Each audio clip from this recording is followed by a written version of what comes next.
Hey guys, and welcome to a brand new video here on FPL Now. Today we're going to be going over my updated team selection for Double Game Week 25 and also take a look at how I finished in Double Game Week 24. So if you're excited for the video, drop a like down below, leave a comment, what are your plans for the next game week, subscribe if you're brand new, and let's get into the video. So, starting things off after last night's thriller of a game, I did finish on 143 points with a game week rank of 357k. Yeah, last night's game was just an absolute wild ride. I think I was on a red arrow until Tarkowski's wonder goal. And then, of course, we got the draw. It was an extra point from the goal. And then, of course, the table bonus as well. So, Moyes did actually finish on a big 22 points. I think Slot finished on like 17 or something. It wasn't like a massive swing, but it was nice to have picked the right assistant manager. And to be fair, I didn't really have the choice. I kind of had to go with Moyes. But yeah, last night's goal, I mean, it was a game changer, literally. And I was very, very happy that it went in. I mean, as a Forest fan, I'm happy that Liverpool dropped points. But yeah, as an FPL player and a Moyes assistant manager owner, very, very happy to see that goal go in. But yeah, 143 points. Raya picking up 3 points. Trent, yeah, I was a little bit worried about whether he was going to start or not. He didn't start, but he did come on like the 60-odd minute. I think that was because Bradley was very, very close to a red. So that's quite nice. He got a few minutes under his belt. Should be good for Wolves. Whether he's going to play all of those games, though, I'm not really too sure, because obviously it's another double for Liverpool. I'm not going to get rid of him, though, because he did come on and he's probably going to start the Wolves game. I just don't really see the point in getting rid of him. But yeah, he picked up 7 points. Mikolenko also picking up 7 points as well, because he conceded 2 goals. Munoz obviously picking up 11 points, absolute hero. And Mbeumo with the 2-pointer. Salah with the 58-pointer. Yeah, triple captains were absolutely feasting last night. He got like, what, 3 goals?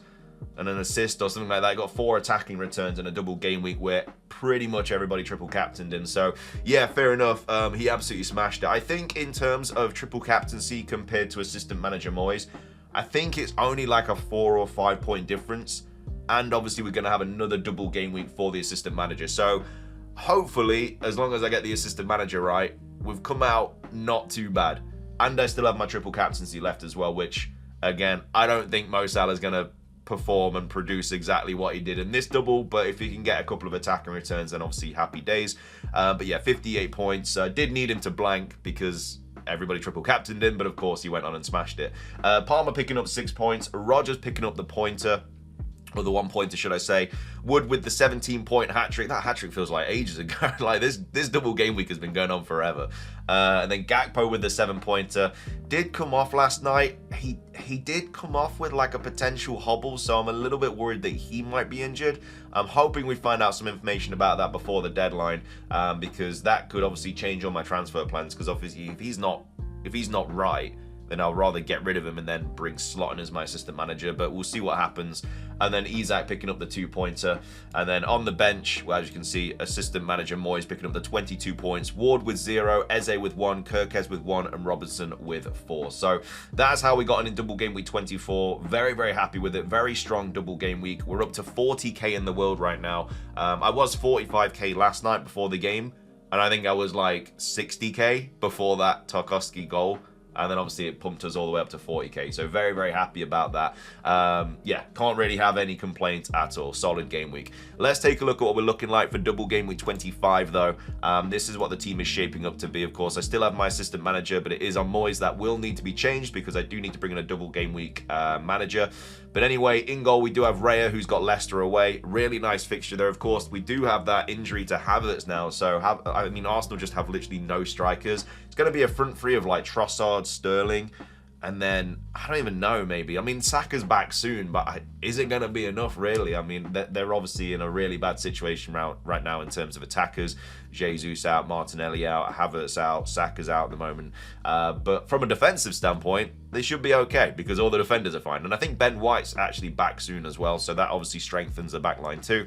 But either way, Raya in goal, who's got Leicester away. At the back, we've got Trent, who's got Wolves at home and Villa away. Again, I'm not sure how likely he is to play both of these fixtures. The Wolves game's on the 16th, which is the Sunday, and then they play Villa away on the 19th. So, fair enough, he didn't start last night, and last night was a Wednesday, so he has quite a few days to recover until Sunday now, which is really nice. But then, of course, is he going to play another 3 days later? Perfect scenario is if he starts the Wolves game, gets like 60 minutes, banks a clean sheet or banks an attacking return and then comes off, and then obviously he should be fine for the Aston Villa game on the Wednesday. But again, I wouldn't be surprised to see him get benched for the Villa game. I think he'll definitely start the Wolves game. The Villa game might be coming too quick for him, but either way, we'll see what happens. But because he got quite a few minutes last night, I think I'm just not going to sell him. I just don't think there's much point, especially with the potential Gakpo injury as well. If I'm going to get rid of a Liverpool player, it's probably going to be him. Anyway, we've got Kirkez, who's got Southampton away. Really, really nice fixture there. And then we've also got Munoz, who's got Everton at home. They did also lose another attacker last night. Everton did, so they are a little bit weak going up front. So I guess from a Crystal Palace defensive standpoint, that's not too bad. But yeah, hopefully the injury to Ndiaye isn't actually that bad. But yeah, he was absolutely distraught when he came off. You don't want to see it. It's obviously horrible scenes. So hopefully he's not as bad as he thinks it is. But anyway, that's the back line and the goalkeeper. In midfield, we've got Mbeumo, who's got West Ham away. We've got Mo Salah, who's got Wolves at home and Villa away. I mean, everyone's going to be captaining him this week, obviously. Palmer, who's got Brighton away. And then we've also got Rodgers, who's got Ipswich at home, and then Liverpool at home as well. The midfield looks okay. I mean, we've got another double game weeker in Rodgers. In terms of other Villa assets, I just don't really think it's worth going near any of them. I think the wingers are like quite a rotation risk. I think Watkins is a bit of an injury doubt. Apart from Rodgers, there's not really anybody that I'd want to bring in, especially if you're not on a free hit 29, because it's just a transfer you're going to have to use down the line as well. So yeah, for me, I'm just going to dodge the Villa players and just keep Rodgers, really. And then up top, we've got Wood, who's got Fulham away, Gakpo, who's got Wolves at home and Villa away, and then Isak, who's got City away. So yeah, I mean, the bench looks really, really strong, and I just don't really know what to do with it. I've got Robinson, who's got Forest at home, Eze, who's got Everton at home, and Mikolenko, who's got Palace away. So obviously, I want to play Eze, I want to play Robinson, I want to play Chris Wood. We did just go to extra time in the FA Cup, so we're going to be a little bit tired, but I guess we've had quite a few days to it. I don't actually know what day we play. Do we play on the Saturday or the Sunday? We play on the Saturday, so I would have preferred us to play on the Sunday. But yeah, I mean, I might be getting rid of Chris Wood soon. I don't really know, because he's got some tough fixtures coming up, but he doesn't blank in 29, and he's actually got an all right fixture in 29. So part of me wants to just keep him, and I don't mind playing him against, like, if I have to, like, they're not the worst fixtures. Like Arsenal at home, fair enough, tough team to go up against, but we're at home, we can beat anyone at home, and Chris Wood's obviously on fire. City at home as well. I mean, yeah, it's back-to-back awful fixtures, but he can easily score against any of those teams. Well, not easily, but he can score. Newcastle, old club, he can always score against them. He did score a hat-trick last season, I think. And then, yeah, Fulham away is a tough fixture. I could play Robinson over Wood and play the 4-4-2. I don't know how I fit Eze into this squad, though, because who do I play him over? Like, Isak, City away, potentially, but City they just don't look very good. If Gakpo's out, then obviously we'll have to tinker with that. But in terms of any of the midfielders, like, I don't think I start Eze on over any of those. And I think he might also have a potential. I think that injury's creeped up again as well, or something. I swear I saw something about it. I don't know. I'll have to take a look. But I don't think he's like fully fit. So if anything, it's probably more of a reason to bench him. I mean, well, let's take a look at the transfers, because originally what I was going to do was going to get rid of Eze for Kluivert. And then I was going to get rid of... And obviously, I have to take a -4 this week, so I'm quite happy that I got a pretty good game week score. So I'm ranked 40k, but I'm not, because I'm definitely going to be taking a -4 hit this week. So yeah, I was going to get rid of Eze for Kluivert, and then I was going to get rid of Moyes for the Villa manager. Where is he? Somewhere. Oh my God, where is he? I mean, I'll just put in Emery. I don't know why I'm not doing that. There we go. So he's 0.8. So I can easily afford that. And he's obviously got the Ipswich at home and Liverpool at home. And I think they might get the table bonus as well if he wins that game. The only issue about the Villa situation is they've lost another centre-back in Konza. So the back line's not looking too strong. So I really don't think he wins that Liverpool game. So part of me kind of wants to go for slot. And I do have the money to do that. If I get rid of Gakpo, which, again, I might be doing if he's injured. Because if I get rid of Gakpo, and I want to bring in slot for Moyes, how much money do I have to spend on a striker? So I've got 6.7 mil to spend on a striker. Now, it's got to be a player that plays in blank game week 29, and it's got to be a striker that has got some decent fixtures. So there's not a lot of options. One of them, of course, is Wissa. I think he's under 6.7. I want to say he is. He's 6.3. So I could do Gakpo to Wissa and then Moisey to slot. That gets me the double game week in slot, and it also gets me a decent player in Wissa who's got West Ham, Leicester, and Everton, Villa, and Bournemouth. Like, I'll have him obviously playing Kirkes in game week 29, but I mean, it is what it is.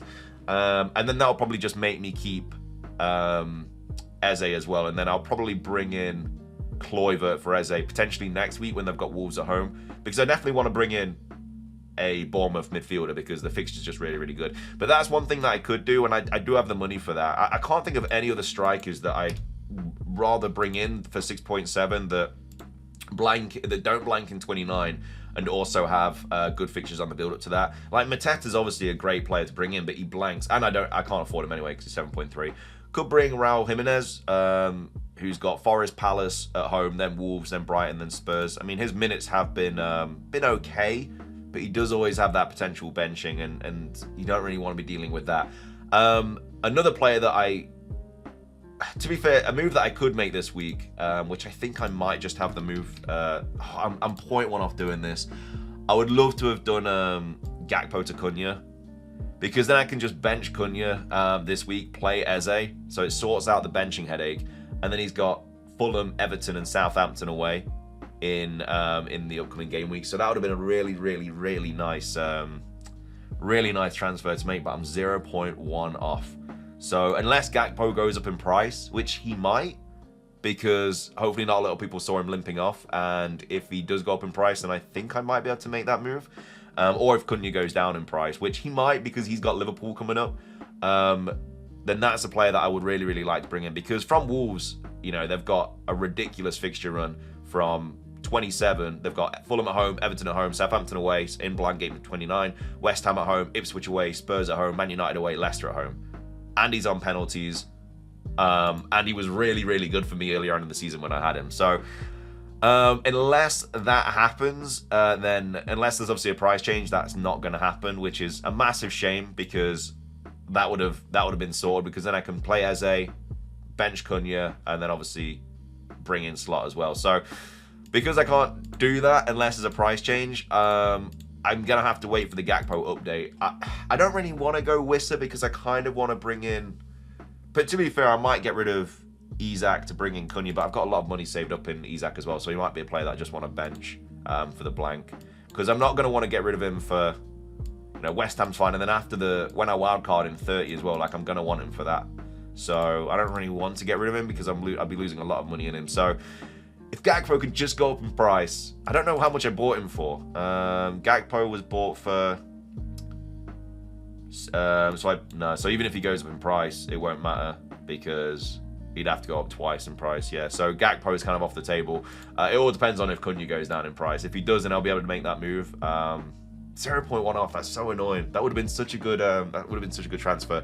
So it might have to be Wissa, who doesn't have terrible fixtures. I mean, over the next 3, he has really good fixtures, but I don't think I'll be using a transfer on Wissa to get rid of him when he doesn't blank in 29. And he could score against Bournemouth away. You never know. It's players like my Palace players, Rodgers. Like, as of right now, I've got 1, 2, 3, 4, 5, 6 players, 7 players blanking in game week 29. So all my transfers now have to be on players that are going to be blanking in 29 because I've got none in the bank and I need to be able to field an 11. So Munoz will have to go, Eze will have to go, and I think they'll be the first ones to go, to be fair. I might keep Munoz for the Ipswich at home game, just because he's such a good asset to own. But apart from that, like, I can play Mikalenko, who's got West Ham as a really nice fixture. Robinson's fine. And then obviously Kirkes is fine. So that can be my back line. Although I'll probably be getting rid of Rodgers and Eze as well. So I'm definitely going to bench Salah and Isak, I think. And then maybe Trent, because I'll obviously want him for that Southampton at home fixture. I don't know, there's a lot to think about. I need to see what happens with Gakpo, because it's either Gakpo or Eze going this week. And if Gakpo goes, Slot comes in and Wissa comes in, unless Cunha goes down in price. And if Gakpo's fine, then Eze goes out for Kluivert and I bring Emery in. I mean, because I wouldn't be able to bring slotting because I'd have 3 Liverpool players. So I'm just going to let fate dictate what I do here, but those are the 2 plans that I'm going to make and see what happens. Anyway, that's going to be everything for today's video. I hope you guys enjoyed. If you did, drop a like, leave a comment. What are your plans for Double Game Week 25? Subscribe if you're brand new, and until next time, peace.